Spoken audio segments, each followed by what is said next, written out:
Hello students, আজি লৈছো HS second ইয়াৰ half yearly এক্সামৰ কাৰণে অসমীয়াৰ কমন কোৱেশ্চন এনসাৰ। আজিৰ এই ভিডিঅ'টোত আমি তোমালোকৰ যি নিৰ্বাচিত গদ্য আছে গুড এক এই গদ্যৰ যোনকেইটা তোমালোকৰ হাফ ইয়াৰলি এক্সামত আহিব তাৰ এক নম্বৰীয়া কমন কোৱেশ্চন এনসাৰবোৰ আলোচনা কৰিম।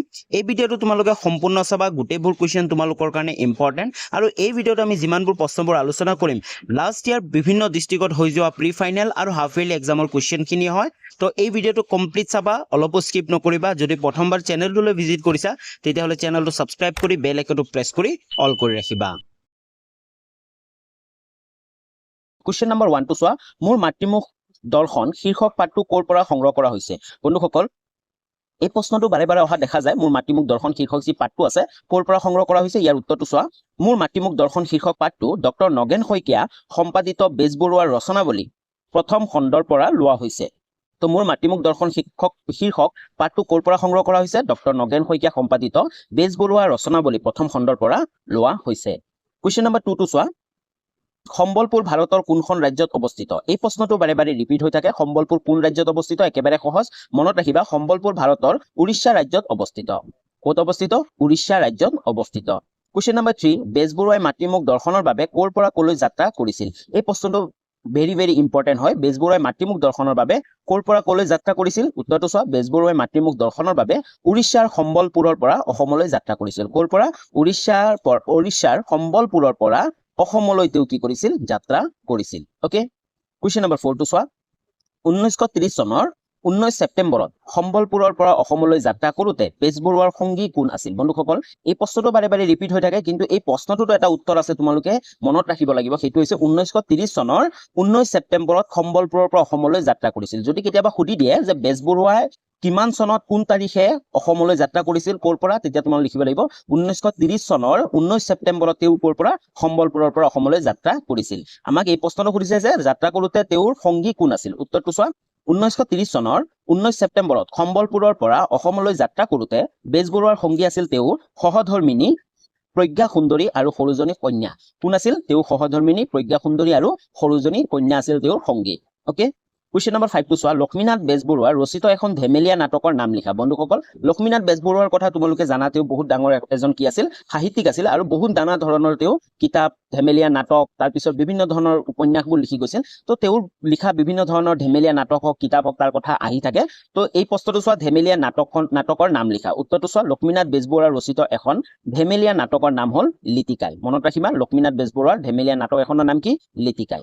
কুৱেশ্চন নম্বৰ 6 টো চোৱা, লক্ষ্মীনাথ বেজবৰুৱাৰ শ্ৰীকৃষ্ণ কথা কি বিষয়ক গ্ৰন্থ? এই প্ৰশ্নটো বাৰে বাৰে আহে যে লক্ষ্মীনাথ বেজবৰুৱাৰ শ্ৰীকৃষ্ণ কথা কি বিষয়ক গ্ৰন্থ? উত্তৰটো চোৱা, লক্ষ্মীনাথ বেজবৰুৱাৰ শ্ৰীকৃষ্ণ কথা এটি মূল্যৱান তত্ত্বমূলক গ্ৰন্থ হিচাপে পৰিচিত। তেওঁৰ এই যে শ্ৰীকৃষ্ণ কথা, এই গ্ৰন্থখন মূল্যৱান তত্ত্বমূলক গ্ৰন্থ হিচাপে পৰিচিত।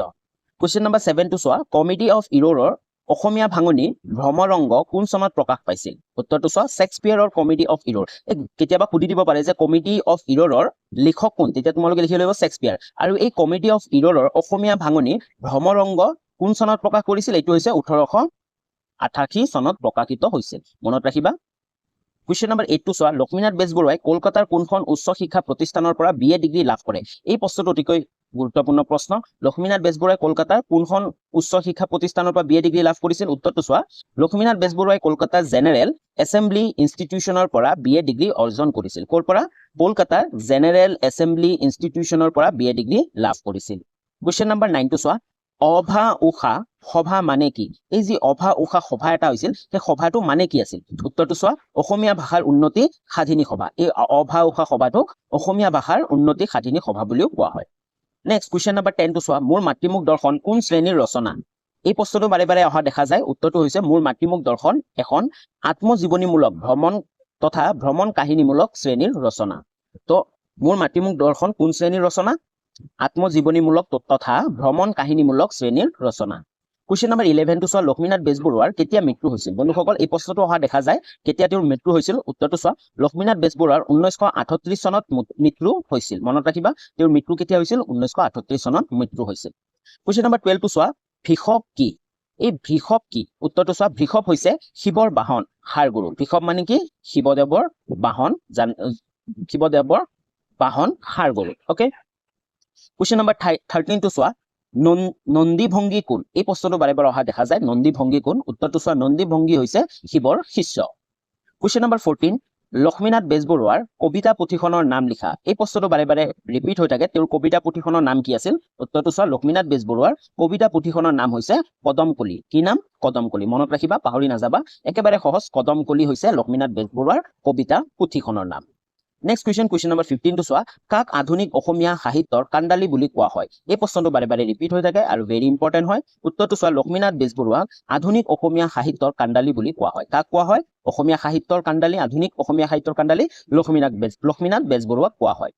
নেক্সট কুৱেশ্যন নম্বৰ 16টো চোৱা, সাহিত্যৰথী লক্ষ্মীনাথ বেজবৰুৱাৰ কিমান চনত জন্ম হৈছিল? বন্ধুসকল, অলপ আগতে আমি লক্ষ্মীনাথ বেজবৰুৱাৰ মৃত্যুৰ কথা গম পালো যে কোন চনত তেওঁৰ মৃত্যু হৈছিল, 1938 চনত। কিন্তু এতিয়া আমাক সুধিছে যে কিমান চনত জন্ম হৈছিল।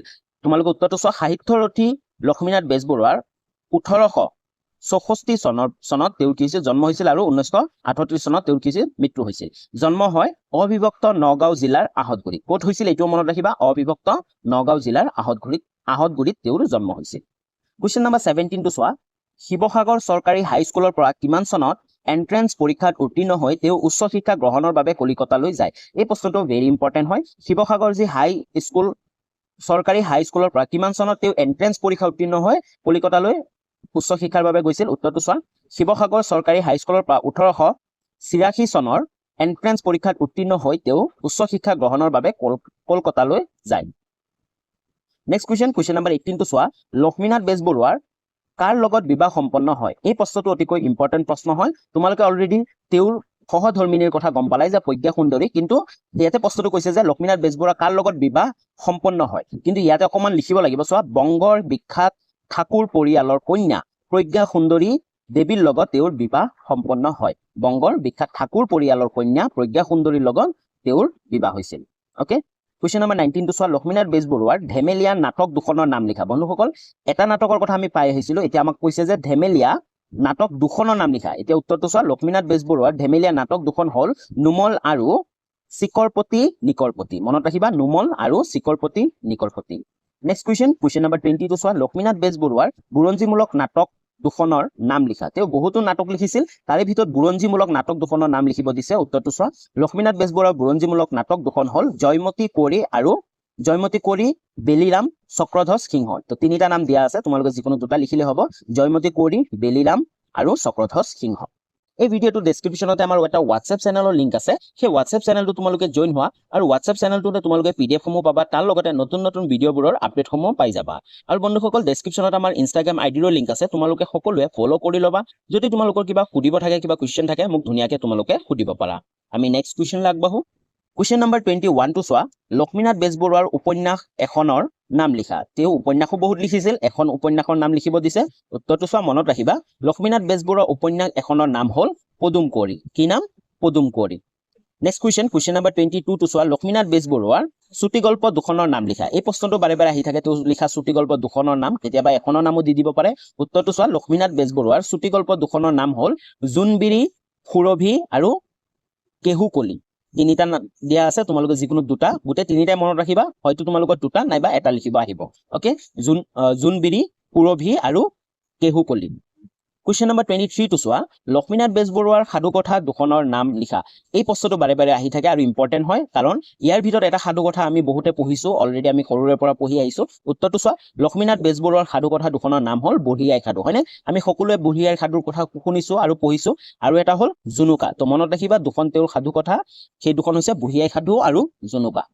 নেক্সট কুৱেশ্যন নম্বৰ 24টো চোৱা, লক্ষ্মীনাথ বেজবৰুৱাৰ তত্ত্বমূলক গ্ৰন্থ দুখনৰ নাম লিখা। তেওঁৰ তত্ত্বমূলক গ্ৰন্থ দুখনৰ নাম হৈছে তত্ত্বকথা আৰু শ্ৰীকৃষ্ণ কথা। অলৰেডি অলপ আগত আমি শ্ৰীকৃষ্ণ কথাৰ কথা পাই আহিছিলো, গ্ৰন্থখনৰ কথা পাই আহিছিলো। তাত আমি কৈছিলো যে শ্ৰীকৃষ্ণ কথা এখন তত্ত্বমূলক গ্ৰন্থ হয়। তো ইয়াতে আমাক লিখিব দিছে যে দুখন তত্ত্বমূলক গ্ৰন্থৰ নাম, তেতিয়া হৈছে তত্ত্বকথা আৰু শ্ৰীকৃষ্ণ কথা। অ'কে, নেক্সট কুৱেশ্যন নম্বৰ 25টো চোৱা, কিমান চনত গুৱাহাটীত অনুষ্ঠিত হোৱা অসম সাহিত্য সভাৰ অধিৱেশনত তেওঁ সভাপতি আছিল? বন্ধুসকল, লক্ষ্মীনাথ বেজবৰুৱা অসম সাহিত্য সভাৰ সভাপতি আছিল, কিমান চনত আছিল আৰু ক'ত অনুষ্ঠিত হৈছিল? মনত ৰাখিবা, প্ৰশ্নটোতে দি দিছে, তেওঁ 1924 চনত গুৱাহাটীত অনুষ্ঠিত হোৱা অসম সাহিত্য সভাৰ অধিৱেশনত তেওঁ সভাপতিত্ব কৰিছিল। মনত ৰাখিবা, 1924 চনত যি গুৱাহাটীত অনুষ্ঠিত হৈছিল অসম সাহিত্য সভা, সেই সাহিত্য সভাৰ তেওঁ কি আছিল? সভাপতি আছিল। কুৱেশ্যন নম্বৰ 1 টো চোৱা অসমীয়া সাহিত্যত প্ৰথম কথা কবিতা ৰচনা কৰা কবিগৰাকী কোন বন্ধুসকল এই প্ৰশ্নটো এটা ইম্পৰ্টেণ্ট প্ৰশ্ন হয় ভেৰি ইম্পৰ্টেণ্ট হয় অসমীয়া সাহিত্যত প্ৰথম কথা কবিতা ৰচনা কৰা কবিগৰাকী কোন ইয়াৰ উত্তৰটো একেবাৰে সহজ অসমীয়া সাহিত্যত প্ৰথম কথা কবিতা ৰচনা কৰা কবিগৰাকী যতীন্দ্ৰনাথ দুৱৰা তোমালোকৰ এই যে মগনিয়াৰ পাৰ্টটোৰ লেখক যতীন্দ্ৰনাথ দুৱৰাই হৈছে অসমীয়া সাহিত্যত প্ৰথম কথা কবিতা ৰচনা কৰা ব্যক্তি কুৱেশ্যন নম্বৰ 2 টো চোৱা যতীন্দ্ৰনাথ দুৱৰা কি কবি বুলি জনা যায় বন্ধুসকল এই প্ৰশ্নটো অতিকৈ ভেৰি ইম্পৰ্টেণ্ট কাৰণ তোমালোকে চাব পাৰা এইচএছ 2019 আৰু 2023 আহি গৈছে ইয়াৰ উত্তৰটো চোৱা যতীন্দ্ৰনাথ দুৱৰাক বনফুলৰ কবি বুলি জনা যায় মনত ৰাখিবা যতীন্দ্ৰনাথ দুৱৰা কি কবি বুলি জনা যায় বনফুলৰ কবি বুলি জনা যায় কুৱেশ্যন নম্বৰ 3 টো চোৱা সাহিত্য একাডেমী বঁটা লাভ কৰা প্ৰথম গৰাকী অসমীয়া লেখকৰ নাম লিখা বন্ধুসকল এই প্ৰশ্নটো ভেৰি ভেৰি ইম্পৰ্টেণ্ট হয় তোমালোকে চাব পাৰা এইচএছ 2019-22 ৰিপিট হৈছে প্ৰশ্নটো সাহিত্য একাডেমী বঁটা লাভ কৰা প্ৰথম গৰাকী অসমীয়া লেখক কোন ইয়াৰ উত্তৰটো হৈছে যতীন্দ্ৰনাথ দুৱৰা মনত ৰাখিবা যতীন্দ্ৰনাথ দুৱৰা হৈছে সাহিত্য একাডেমী বঁটা লাভ কৰা প্ৰথম গৰাকী অসমীয়া নেক্সট কুৱেশ্যন নম্বৰ 4 টো চোৱা কোন গৰাকী বিদেশী সাহিত্যিকৰ কোনটো কথা কবিতাৰ লগত মগনিয়াৰৰ সাদৃশ্য আছে এই প্ৰশ্নটো ভেৰি ইম্পৰ্টেণ্ট এইচএছ 2019 আহি গৈছে তো তোমালোকে এই প্ৰশ্নটো কিন্তু ভালকে মনত ৰাখিবা আমাক কৈছে যে কোন গৰাকী বিদেশী সাহিত্যিকৰ কোনটো কথা কবিতাৰ লগত কোন গৰাকী বিদেশী সাহিত্যিক আৰু কোনটো কথা কবিতাৰ লগত মগনিয়াৰৰ সাদৃশ্য আছে ইয়াৰ উত্তৰটো হৈছে দ্য বেগাৰ মনত ৰাখিবা দ্য বেগাৰ নামৰ ৰুছ কথা কবিতাটোৰ লগত মগনিয়াৰ কবিতাটোৰ সাদৃশ্য আছে কাৰ দ্য বেগাৰ নামৰ ৰুছ কথা কবিতাটোৰ লগত মগনিয়াৰ কবিতাটোৰ সাদৃশ্য আছে কুৱেশ্যন নম্বৰ 5 টো চোৱা কোন দুগৰাকী সাহিত্যিকৰ ৰচনাৰ আমলত যতীন্দ্ৰনাথ দুৱৰাই কথা কবিতা লিখিছিল এই প্ৰশ্নটো এইচএছ 2023 আহিছিল কিন্তু এইচএছ 2024 এই প্ৰশ্নটো আহিছিল কিন্তু প্ৰশ্নটো অকমান ঘূৰাই কেনে দিছে তোমালোকে চোৱা যতীন্দ্ৰনাথ দুৱৰাই কোন দুখন দেশৰ লেখকৰ আমলত কথা কবিতা ৰচনা কৰিছিল তো দুইটা প্ৰশ্ন তোমালোকে পঢ়িছা দুইটাৰ উত্তৰ কিন্তু সেম হ'ব এটাই হ'ব ওকে তো এই দুটা প্ৰশ্ন কিন্তু ভেৰি ইম্পৰ্টেণ্ট হয় তোমালোকে মনত ৰাখিবা মানে এটাই উত্তৰ হয় সেই উত্তৰটো হৈছে ৰুছ সাহিত্যিক আইভান তুৰ্গেনিভ আৰু আফ্ৰিকাৰ লেখিকা অনিভ ক্ৰাইনাৰৰ ৰচনাৰ আমলত যতীন্দ্ৰনাথ দুৱৰাই কথা কবিতা লিখিছিল হয়নে কোন দুগৰাকী বিদেশী অথবা কোন দুখন দেশৰ লেখকৰ আমলত যতীন্দ্ৰনাথ দুৱৰাই কথা কবিতা ৰচনা কৰিছিল নাম হৈছে ৰুছ সাহিত্যিক আইভান তুৰ্গেনিভ আৰু আফ্ৰিকাৰ লেখিকা অনিভ ক্ৰাইনাৰৰ ৰচনাৰ আমলত যতীন্দ্ৰনাথ দুৱৰাই কথা কবিতা লিখিছিল নেক্সট কুৱেশ্যন নম্বৰ 6 টো চোৱা উমৰ তীৰ্থ পুথিখনি কোনখন পুথিৰ ভাৱানুবাদ বন্ধুসকল অন্য এখন অতি গুৰুত্বপূৰ্ণ পুথি হৈছে উমৰ তীৰ্থ পুথি যিটো যতীন্দ্ৰনাথ দুৱৰাই লিখিছিল আমাক সুধিছে যে এই উমৰ তীৰ্থ পুথিখনি কোনখন পুথিৰ ভাৱানুবাদ ইয়াৰ উত্তৰটো হৈছে উমৰ তীৰ্থ পুথিখনি ফাৰ্চী সুফি কবি উমৰ খায়ামৰ ৰুবায়ত পুথিৰ ভাৱানুবাদ মনত ৰাখিবা এই প্ৰশ্নটো যদি আহে উমৰ তীৰ্থ পুথি কোনখন পুথিৰ ভাৱানুবাদ সেইটো হৈছে ফাৰ্চী সুফি কবি উমৰ খায়ামৰ Rubaiyat পুথিটোৰ ভাৱানুবাদ okay next question number 7 টো চোৱা যতীন্দ্ৰনাথ দুৱৰাই কোনখন কাব্যগ্ৰন্থৰ বাবে সাহিত্য একাডেমী বঁটা লাভ কৰিছিল এই প্ৰশ্নটো এইচএছ 2028 আহি গৈছিল 2018 আহি গৈছিল এই প্ৰশ্নটো ভেৰি ইম্পৰ্টেণ্ট হয় তোমালোকে মনত ৰাখিবা যতীন্দ্ৰনাথ দুৱৰাই কোনখন কাব্যগ্ৰন্থৰ বাবে সাহিত্য একাডেমী বঁটা লাভ কৰিছিল সেইটো হৈছে যতীন্দ্ৰনাথ দুৱৰাই বনফুল কাব্যগ্ৰন্থৰ বাবে সাহিত্য একাডেমী বঁটা লাভ কৰিছিল তোমালোকে এই বনফুল কাব্যগ্ৰন্থখনৰ নাম কিন্তু মনত ৰাখিবা যদিহে এইচএছত অসমীয়াত ভাল এটা নম্বৰ পাব বিচৰা কাৰণ প্ৰতিটো বছৰত কিন্তু যেতিয়াই মগনিয়াৰ চেপ্টাৰটোৰ পৰা প্ৰশ্ন আহে তেতিয়া হয়তো যতীন্দ্ৰনাথ দুৱৰাৰ কথা আহিব নাইবা তেওঁৰ কাব্যগ্ৰন্থ আহিব নাইবা তেওঁৰ এই কোনখন কাব্যগ্ৰন্থৰ বাবে তেওঁ সাহিত্য একাডেমী বঁটা লাভ কৰিছিল এনেকুৱা ধৰণৰ প্ৰশ্নবোৰ অহা দেখা যায় নেক্সট কুৱেশ্যন নম্বৰ 8 টো চোৱা যতীন্দ্ৰনাথ দুৱৰাই ৰচনা কৰা কথা কবিতা পুথিখনৰ নাম কি এই প্ৰশ্নটো কিন্তু একেবাৰে সহজ প্ৰশ্ন আমাক সুধিছে যে যতীন্দ্ৰনাথ দুৱৰাই ৰচনা কৰা কথা কবিতা পুথিখনৰ নাম কি ইয়াৰ উত্তৰটো হৈছে যতীন্দ্ৰনাথ দুৱৰাই ৰচনা কৰা কথা কবিতা পুথিখনৰ নাম হ'ল কথা কবিতা একেবাৰে সহজ তেওঁ কথা কবিতা পুথিখনৰ নাম কি কথা কবিতাই হয় ওকে নেক্সট কুৱেশ্যন নম্বৰ 9 টো চোৱা মগনিয়াৰ পাৰ্টি ক'ৰ পৰা সংগ্ৰহ কৰা হৈছে এই প্ৰশ্নটো ভেৰি ইম্পৰ্টেণ্ট হয় ইয়াৰ উত্তৰটো চোৱা মগনিয়াৰ পাৰ্টি যতীন্দ্ৰনাথ দুৱৰাৰ কথা কবিতা নামৰ কথা কবিতাৰ পুথিখনৰ পৰা সংগ্ৰহ কৰা হৈছে ক'ৰ পৰা সংগ্ৰহ কৰা হৈছে তেওঁ যিখন কথা কবিতাৰ এখন পুথি আছিল সেইটো নাম আছিল কথা কবিতা সেই পুথিটোৰ পৰাই কি কৰা হৈছে সংগ্ৰহ কৰা হৈছে কুৱেশ্যন নম্বৰ 10 টো চোৱা যতীন্দ্ৰনাথ দুৱৰাৰ ক'ত জন্ম হৈছিল বন্ধুসকল এই প্ৰশ্নটো কিন্তু ভেৰি ইম্পৰ্টেণ্ট তোমালোকে জানি থোৱা দৰকাৰ আৰু ক'ত জন্ম হৈছিল তেওঁ এইটো প্ৰশ্ন আহিব পাৰে উত্তৰটো চোৱা যতীন্দ্ৰনাথ দুৱৰা শিৱসাগৰৰ আমোলাপট্টিত জন্ম হৈছিল ক'ত জন্ম হৈছিল শিৱসাগৰৰ আমোলাপট্টিত তেওঁৰ জন্ম হৈছিল নেক্সট কুৱেশ্যন আগবাঢ়ো কুৱেশ্যন নম্বৰ 11 টো চোৱা যতীন্দ্ৰনাথ দুৱৰাই অসম সাহিত্য সভাৰ কোন স্থানত অনুষ্ঠিত অধিৱেশনত সভাপতিত্ব কৰিছিল এই প্ৰশ্নটো ভেৰি ইম্পৰ্টেণ্ট হয় যতীন্দ্ৰনাথ দুৱৰাই অসম সাহিত্য সভাৰ কোন স্থানৰ অধিৱেশনত তেওঁ সভাপতি কৰিছিল উত্তৰটো হৈছে যতীন্দ্ৰনাথ দুৱৰাই 1955 চনত গুৱাহাটীত অনুষ্ঠিত অসম সাহিত্য সভাৰ চতুৰ্থ বিংশ অথবা 24তম অধিৱেশনত কি কৰিছিল সভাপতিত্ব কৰিছিল নেক্সট কুৱেশ্যন নম্বৰ 12 কথা কবিতা বুলিলে কি বুজায় ইয়াৰ দুটা বৈশিষ্ট্য লিখা বন্ধুসকল এই প্ৰশ্নটো ভেৰি ইম্পৰ্টেণ্ট তোমালোকে মনত ৰাখিবা কথা কবিতা কাক কোৱা হয় আৰু ইয়াৰ দুটা বৈশিষ্ট্য লিখা উত্তৰটো চোৱা কবিত্বময়ী কথা লিখাৰ ভংগীৰে লিখা এক শ্ৰেণীৰ কবিতাকে কথা কবিতা বুলি কোৱা হয় আৰু ইয়াৰ দুটা বৈশিষ্ট্য কথা কবিতাৰ দুটা বৈশিষ্ট্য হ'ল 1 নম্বৰ